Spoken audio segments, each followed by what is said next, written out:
Selamat datang di channel Marimo-kun. Di sini kita akan menyelami petualangan epik dan tak terlupakan dari dunia One Piece, tempat Monkey D. Luffy dan kru topi jerami berlayar menantang arus untuk mencari One Piece dan mewujudkan impian menjadi Raja Bajak Laut. Setiap pulau yang mereka kunjungi membawa kisah yang penuh dengan pertarungan, misteri, dan rahasia besar tentang dunia yang penuh keajaiban ini. Dalam setiap video, Marimo-kun akan mengupas karakter-karakter ikonik, kekuatan buah iblis yang unik, dan strategi pertempuran dari setiap arc yang penuh ketegangan. Bersiaplah untuk menelusuri teori-teori mengejutkan dan fakta-fakta menarik yang mungkin belum kamu ketahui.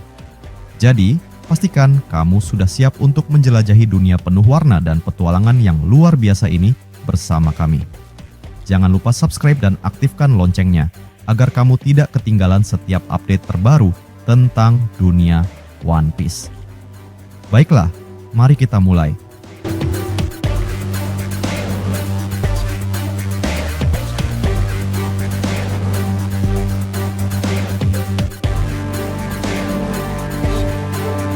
Setelah peristiwa menegangkan di chapter sebelumnya, kisah kali ini kembali membawa kita ke dunia bawah Elbaf, tempat di mana ketegangan masih terasa begitu pekat. Loki, raksasa terkuat yang dikenal sebagai ancaman besar bagi siapapun yang menentangnya, berdiri dengan penuh amarah. Ia menatap tajam ke arah Luffy dan kawan-kawan, menuntut mereka untuk segera membuka borgol batu laut yang mengikat pergelangan kaki kirinya. Jika mereka tetap membangkang, maka Loki tak akan ragu untuk kembali memanggil petir dahsyat menggunakan palu Raknir, sebuah senjata legendaris yang dapat menimbulkan kehancuran besar di Elbaf. Namun, Luffy dan yang lainnya masih enggan memenuhi permintaan Loki. Mereka tahu bahwa membebaskan Loki sepenuhnya hanya akan mendatangkan lebih banyak masalah. Merasa dipermainkan, Loki pun mengambil ancang-ancang untuk menghantam pohon Adam sekali lagi dengan palu Raknir. Hal ini sontak membuat Hajrudin dan para krunya panik. Mereka berteriak, memohon agar Loki menghentikan aksinya, karena jika pohon suci itu rusak, maka dampaknya tidak hanya akan dirasakan di dunia bawah, tetapi juga akan mengguncang seluruh Elbaf. Di saat yang genting itu, Luffy tidak tinggal diam. Dengan tekad membara, ia segera mengaktifkan mode Gear 5, membuat tubuhnya berubah menjadi raksasa dalam sekejap. Dengan kekuatan luar biasa, Luffy berhasil menahan tangan Loki sebelum pukulan palunya menghantam pohon Adam. Usaha ini membuat Loki gagal menurunkan petir ke Elbaf. Namun, perlawanan ini bukan perkara mudah, sebab Loki memiliki energi yang amat besar. Luffy menggenggam kedua tangan raksasa itu sekuat tenaga, tatapannya penuh ketegasan. Dengan suara lantang, ia memperingatkan Loki bahwa ia tidak akan memaafkan pengkhianatan ini. Sebelumnya, mereka telah membuat kesepakatan. Luffy bersedia membebaskan Loki asalkan ia memberikan informasi mengenai keberadaan Shanks. Namun setelah bebas, Loki justru mengamuk dan menciptakan kekacauan. Mendengar ancaman Luffy, Loki hanya tersenyum sinis. Ia merasa tertantang menghadapi kekuatan sang topi jerami dalam mode Gear 5. Saat situasi semakin memanas, tiba-tiba Zoro dan Sanji muncul. Mereka melompat ke udara, lalu melancarkan serangan kombinasi yang kuat ke arah palu Raknir yang berada di genggaman Loki. Hantaman dahsyat dari mereka berdua membuat palu tersebut terlepas dari tangan Loki dan jatuh menghantam tanah, menciptakan guncangan hebat di area sekitarnya. Loki terkejut, namun sekaligus terkesan. Ia mengakui bahwa kekuatan teman-teman Luffy sangat luar biasa. Jarang sekali ada manusia biasa yang mampu membuatnya kehilangan cengkeraman pada palu Raknir. Namun, meskipun ia mengakui kehebatan mereka, Loki tetap menegaskan bahwa siapapun yang menentangnya akan menerima konsekuensinya. Sementara itu, di dunia matahari, suasana tidak kalah menegangkan. Di dekat sekolah Walrus, para kesatria suci masih mengamati pertempuran sengit antara para guru dan kawanan monster mengerikan. Seperti yang telah diungkap sebelumnya, Somers, salah satu dari kesatria suci, memiliki kekuatan unik yang memungkinkannya menciptakan monster dari ketakutan anak-anak Elbaf. Kini, makhluk-makhluk mengerikan tersebut semakin mendekati sekolah, berniat menciptakan kekacauan yang lebih besar. Namun, para guru tidak tinggal diam. Mereka dengan sigap menghadapi para monster demi melindungi murid-murid mereka. Suasana menjadi semakin menegangkan ketika jumlah monster yang muncul terus bertambah. Keadaan semakin darurat hingga Kiba, kepala sekolah, akhirnya meniup trompet tanda bahaya. suara nyaring itu menggema ke seluruh penjuru, memanggil para pejuang untuk datang membantu. Di tengah kekacauan itu, tiba-tiba Skoper Gaban muncul. Gunko dan Gillingham, dua kesatria suci lainnya, segera menyadari kehadirannya. Namun, mereka tidak mengenali siapa pria tua itu karena penampilannya telah sangat berubah dibandingkan dengan poster buronannya saat masih muda. Hanya Somers yang langsung mengetahui identitas Gaban. Ia pernah bertemu dengannya di Pulau God Valley di masa lalu. Meski tubuh Gaban kini tampak menua, aura keberadaannya tetap sama kuatnya seperti dulu. Gunko tampak bingung, merasa aneh bagaimana Gaban bisa menemukan mereka, padahal mereka sudah menggunakan teknik khusus untuk menyembunyikan keberadaan mereka. Somers selalu menjelaskan bahwa Gaban memiliki Kenbun Shoku Haki yang luar biasa, membuatnya mampu mendeteksi keberadaan mereka meskipun mereka bersembunyi dengan teknik khusus. Gunko dan Gillingham pun tidak tinggal diam. Mereka segera melancarkan serangan ke arah Gaban. Gunko menciptakan panah magis yang melesat cepat, sementara Gillingham mengayunkan trisulanya dengan ganas. Namun, dengan kelincahannya, Gaban berhasil menghindari semua serangan tersebut. Lalu, giliran Gaban yang menyerang. Ia mencabut dua kapaknya, kemudian melancarkan teknik mematikan bernama Yasotakeru, menciptakan tebasan angin besar yang menghantam para kesatria suci.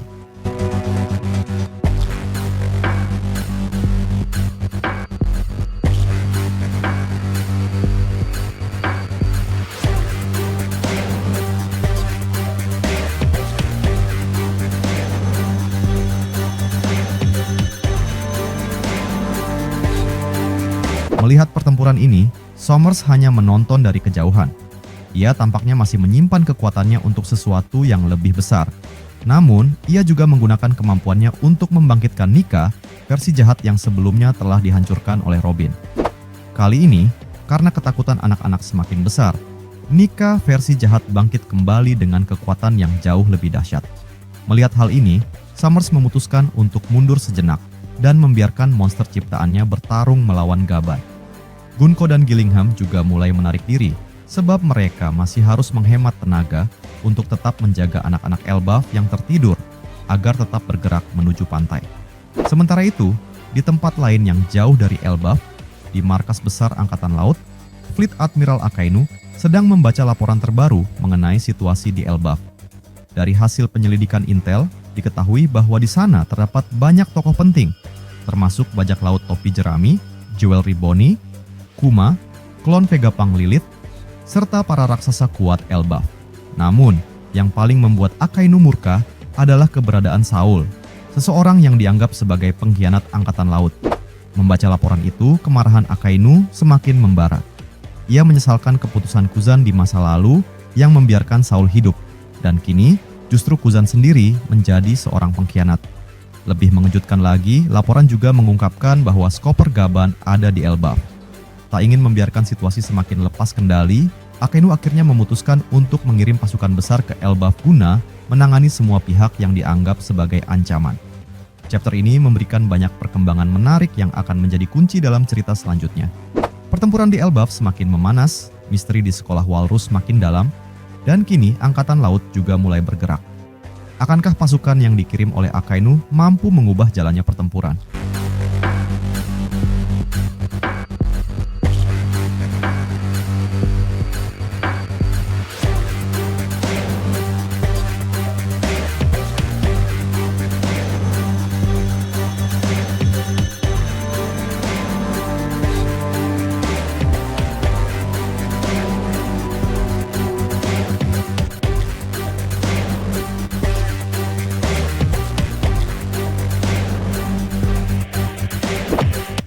Misteri makhluk mengerikan, teori nikah hitam, dan kekuatan Loki yang sebenarnya.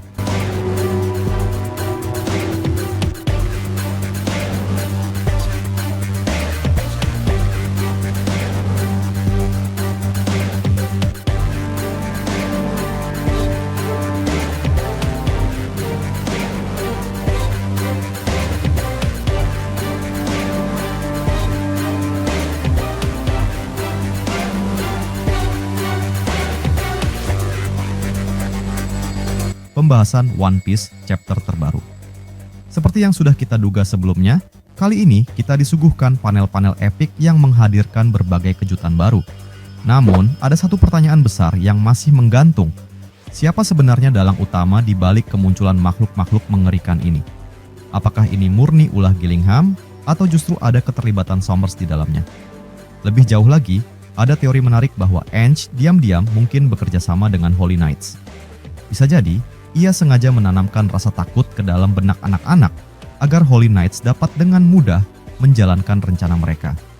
Nah, dalam analisis kali ini, kita akan membahas berbagai hal menarik, termasuk siapa penyebab munculnya makhluk-makhluk ini, serta membedah setiap sosok monster yang muncul dalam panel, termasuk Nikah Hitam yang mencurigakan dan memiliki kemiripan dengan Blackbeard. Selain itu, kita juga akan mengulik lebih dalam mengenai pembebasan Loki serta kekuatan sejati yang ia miliki. Sesuai dengan prediksi dalam analisis sebelumnya, Yamato akhirnya mulai bergerak. Kali ini, ia mengambil langkah berani untuk merebut kembali katana dan menyelamatkan para gadis yang telah dipaksa bekerja oleh Khonshu. Ini bukan kali pertama Yamato menumbangkan anggota Tobi Roppo dengan mudah. Jika kita ingat kembali, ia juga pernah mengalahkan Ulti dengan pose yang hampir sama. Yang menjadi pertanyaan menarik adalah, apa langkah Yamato selanjutnya? Apakah ia akan menyelamatkan semua gadis yang tertawan, termasuk Ulti, atau justru akan menjadikan mereka tahanan karena latar belakang mereka sebagai mantan penjahat di Wano? Ini tentu akan menjadi keputusan sulit, mengingat tidak semua dari mereka benar-benar bersalah. Kembali ke cerita utama, chapter ini dibuka dengan kemunculan Jormungandr di sekolah Walrus. Kejadian ini sangat aneh dan mencurigakan, karena biasanya makhluk seperti ini hanya ada di Underworld atau dunia bawah. Hal ini semakin memperkuat teori bahwa semua kejadian yang terjadi di dunia buatan milik Road sebenarnya adalah foreshadowing, yang sengaja diberikan Oda sebagai petunjuk tentang kejadian sesungguhnya di Elbaf. Jika kalian masih ingat, pada awal chapter 1127, dunia buatan milik Road mengalami kebakaran hebat. Seluruh penduduknya panik, khawatir bahwa api tersebut akan membakar pohon miniatur Yggdrasil. Nah, di chapter 1142, kejadian serupa akhirnya terjadi. Elbaf mengalami kebakaran dan warga ketakutan karena pohon Adam yang menjadi fondasi utama Elbaf berada dalam bahaya. Selain itu, kita juga melihat kemunculan Jormungandr yang sudah diprediksi melalui dunia buatan Road. Bedanya, yang muncul di dunia buatan saat itu bukan Jormungandr, melainkan Hilmungandr. Perbedaan ini mungkin memiliki makna tersendiri yang akan terungkap di chapter-chapter mendatang.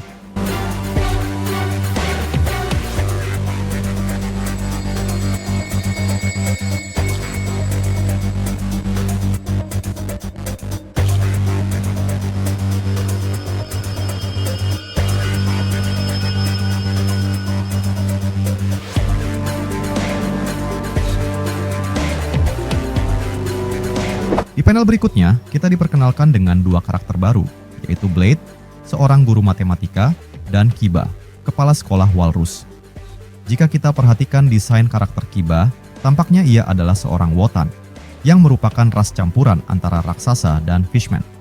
Lebih spesifik lagi, ia tampaknya berasal dari spesies beruang laut, Walrus.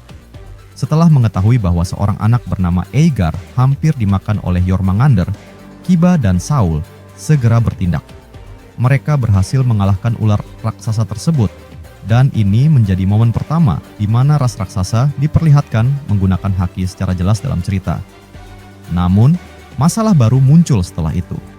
Guru olahraga, Wolf, tampak mengalami luka parah setelah berusaha menyelamatkan anak-anak yang diculik. Yang lebih mencurigakan, anak-anak ini terlihat berjalan dalam kondisi tidur, dan jika diperhatikan lebih dekat, ada panah milik Gunko yang menancap di sekitar mereka. Hal ini mengindikasikan bahwa Gunko bertanggung jawab atas pengendalian mereka, mengarahkan mereka ke lokasi tertentu, serta mencegah siapapun yang mencoba menghentikannya. Selain Jormungandr, tiba-tiba muncul berbagai makhluk mengerikan lainnya. Ternyata, makhluk-makhluk ini berasal dari imajinasi anak-anak yang diperkuat oleh ketakutan mereka. Menariknya, kemungkinan besar rasa takut ini sudah ditanamkan sejak lama oleh orang tua mereka melalui cerita legenda atau sejarah yang tercatat dalam kitab Harlis. Hal ini menunjukkan bahwa semua makhluk tersebut mungkin benar-benar nyata dan pernah hidup di fase dunia pertama atau kedua. Jika benar demikian, berarti ada kemungkinan besar bahwa makhluk-makhluk tersebut adalah sisa peninggalan dari dunia sebelum kehancuran. Salah satu makhluk yang paling menarik perhatian adalah Nika hitam, Black Nika, yang memiliki kemiripan mencolok dengan Blackbeard. Ada beberapa alasan yang membuat teori ini semakin kuat. 1. Black Nika memiliki jenggot yang sangat mirip dengan Teach, Blackbeard. 2. Cara Black Nika memegang pedangnya juga sangat menyerupai gaya Blackbeard. 3. Anak-anak mengatakan bahwa Nika dipandang sebagai perusak, bukan pembebas. Apakah ini berarti Blackbeard suatu saat akan dianggap sebagai sosok Nika yang jahat? Ataukah ini hanya kebetulan belaka? Setelah bebas, akhirnya kita diperlihatkan kekuatan sejati Loki. Dengan palu Raknir, ia mampu menciptakan petir yang membakar Elbaf. Hal ini menimbulkan pertanyaan besar. Bagaimana bisa palu Raknir memiliki kekuatan seperti itu? Ada beberapa kemungkinan. 1. Palu Raknir mungkin telah memakan buah iblis yang memberikan kemampuan untuk mengendalikan petir. 2. Palu ini sebenarnya adalah teknologi kuno dari Elbaf yang memiliki kekuatan luar biasa. Selain itu, kita juga masih belum mengetahui alasan Loki tetap menggunakan penutup mata. Jika itu adalah alat pengendali yang dipasang oleh para raksasa saat ia ditahan, seharusnya Loki langsung membukanya setelah bebas. Ataukah Loki sengaja menutup matanya karena ia belum mampu mengendalikan kekuatan yang ada di dalamnya?